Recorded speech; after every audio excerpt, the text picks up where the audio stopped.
Great. So context, we are going to talk through the SLA calculation for Zendesk MR. This introduces the SLA policies table, which we were not previously using. And the goal is to match our numbers to what the support team is currently reporting. Fair characterization? Great. Yep. Okay, so let's start with the SLA policies table.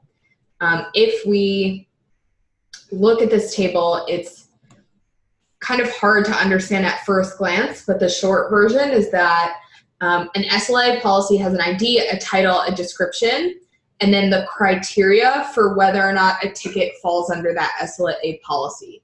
So to paint a picture, when the recipient equals emergency at GitLab, then the SLA policy ID is 125528.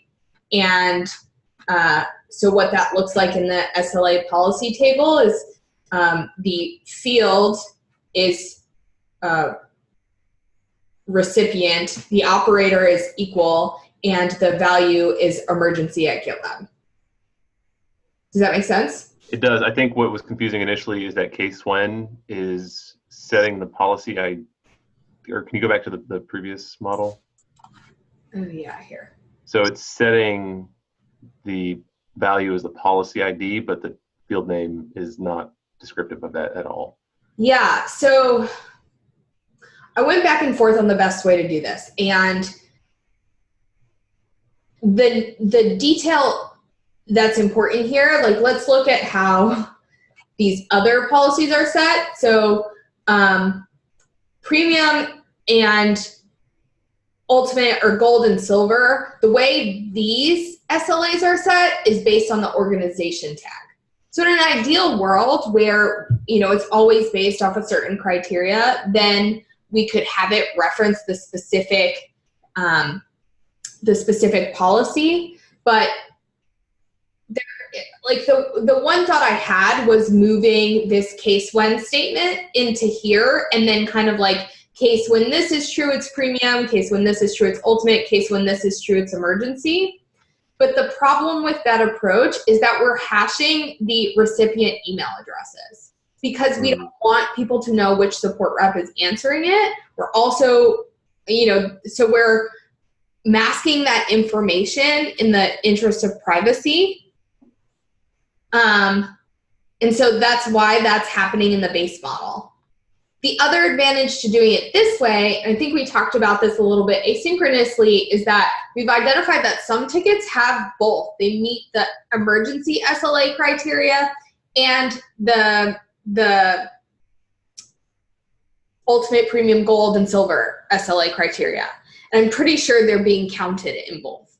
So these two things have to be distinct. A ticket can't just have like an SLA policy one-off column attached to it, since tickets can have multiple SLA policies. Yeah, that's fair. And that makes sense because I think SLA is just like a bucket, it's a non-MECE bucket, right? Definitely. Question on the recipient is, we're hashing the recipient, but that, based on what I see here, seems like that's information about GitLab. Is that accurate, or is recipient sometimes? You go back and forth. Okay. So the recipient. Oh, I see. It's like whoever's replying, essentially. Okay, got it. So, and you know, that's not something I changed. I did add that we were hashing the subjects. It included some customer information, but I didn't make that change. And I think we would have to talk to support before we moved it up. I don't think, like, since everyone at GitLab has access to Zendesk, we can see most of these tickets, you know, with consideration that right now we don't, like, everyone will not have access to the Zendesk federal instance, and that's going to open its own nuances. Right. So the premium, ultimate, gold, and silver SLAs come from the organization tag, not the ticket tag. Mm-hmm. So organization tags are joined from tickets have an organization ID on them. We're kind of pattern matching because tags are, if we pull at them, tags look like, just a list. It might be banana, apple, ultimate, like there's no pattern to them. I didn't think it made sense to kind of de-nest them all, given the fact that I did visually inspect all the tag names to make sure there wouldn't be collisions. So there isn't like prospecting premium that we need to worry about affecting the SLA numbers at this time. It might be worth adding a custom test to confirm that that's not the case in the future. Okay. But this MR doesn't do that. So what we've done here, we take the SLA policy, we flatten it because it's a lot of flattened things. The field operator value, so it's either all tickets or any ticket. So all tickets where the recipient is emergency, or any ticket where the tag, the org tag is ultimate. There are other SLAs that kind of better paint the picture, but in this first iteration, since we only care about these 3 SLA policies, I didn't think it made sense to kind of de-nest them all, especially giving the additional complexity of not doing that programmatically. Yeah. So that being said, there is a lot in this model that was useful, especially these values. So this is a field that says, like, is this SLA metric for business hours or not? Did this ticket come in on business hours? So do we care about business hours or regular, like, calendar hours? And this hours here, and I misspoke, these hours here are actually a misnomer. It's minutes. Okay. Because that's actually how everything else is reported. So, and I was able to match the emergency SLA numbers exactly, so I'm confident in that. I'm gonna add a note here, actually. Should be named minutes. Let's actually add it now so I don't forget. Then the metric is the number. The priority is the priority attached to the ticket. And then the target is what the SLA is, I think. Okay. Then after that, the only change to the ticket model is adding the has emergency SLA Boolean, true false. Or not a Boolean. We add the ID. Originally it was a Boolean. I changed it to be the ID because we joined to get kind of those other metric, that other metric information in a join downstream. So if we look at the Zendesk tickets model, this is where the bulk of the work here was done, the XF model. What changed are kind of, so there are a couple of pieces. One, previously we were taking first reply time from a couple different places, and that failed to incorporate business hours versus calendar hours. Now that we're going to use the SLA policy to tell us whether or not it needs to be business hours or calendar hours, we needed both of those times brought into here.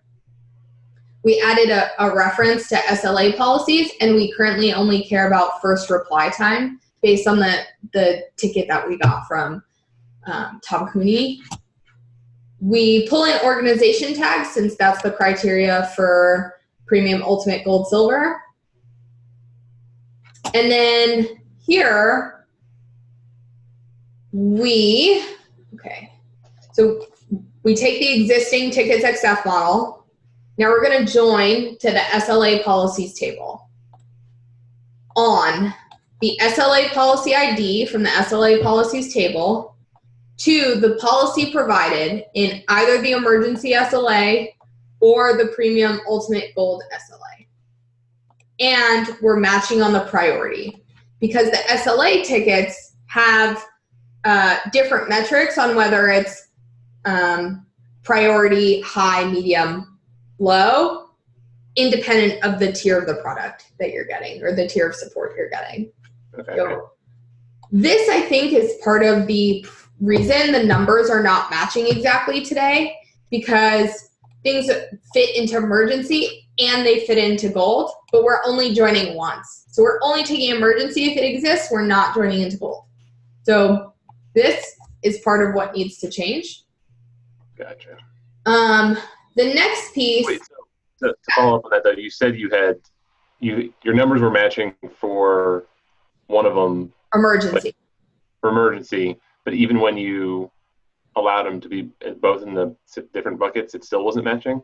Yeah, so I tried a couple different things and I was able to get some of them in double buckets. If you go through the Git history, you'll see like this was actually 2 previous joins previously where it was like on this equals this and this equals this, or this equals this and this equals this.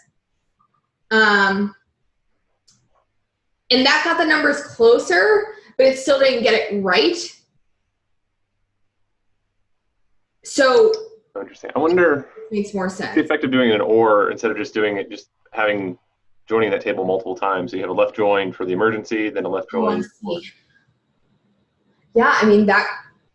The downside to that is what's the assumption about duplication of tickets, right? So this ticket in the tickets XF model. Right. Yeah. Yes.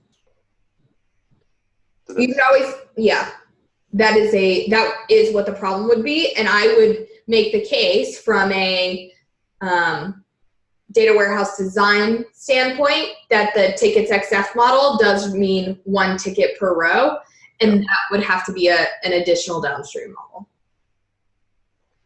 Yeah. Yeah. The other reason I did it this way, and this hasn't been merged, so feel free to do it any way that you think is best, is that I was trying to fit this previous model of this was support SLA met as the true false, so that we didn't have to change anything downstream. Yeah. I'm not sure that that's going to be possible. Okay. It might not be. So we just have the tickets XF model, and then there's a Zendesk tickets SLA met model. Yeah. So this is pretty straightforward. It's just saying when that policy metrics business hours true, then use the business hour reply time. When it's false, use the calendar hour reply time. Use that as first reply time, and then pipe first reply time into the metrics target number, and if it's less than or greater than, as whether or not that was met. And then include the SLA title, which is the name, emergency or gold. That's part of what we get from doing this join. Okay, interesting. So this model, as it currently stands, so I did add the additional SLA thing to the sources YAML, I don't know where it is, but as it currently stands, I did not have to change that primary key test to the tickets at XF model. All the additional changes to the schema.yaml are introducing the new SLA policy model. I lowercase stitch, is that what I saw? I'm sorry? Did you lowercase stitch in the sources.yaml? Yes. And then I didn't make any changes to the support SLA met macro. But if you go real quick, if you go to the gear icon in the upper right corner next to assignee. Next to assignee. No, you scrolled it. It's now at the bottom. Oh, here. Yeah. And then uncheck show white space changes. Oh, no, I did that. Okay, I did the support SLA one on purpose because I wanted it in this MR. Gotcha, okay. Yeah, I wanted to be able to see that. I didn't know that though, and today I learned something new. No, I wanted this macro in this MR to remind us to call it out. Because we need to decide whether or not to delete this because now this MR removes its usage. Gotcha. Does this help paint a picture? Yeah, this is great. And then the end result is just accurate reporting for the current metrics that we have for SLAs, correct? Mm-hmm. Cool. Okay, I think that's enough context. We could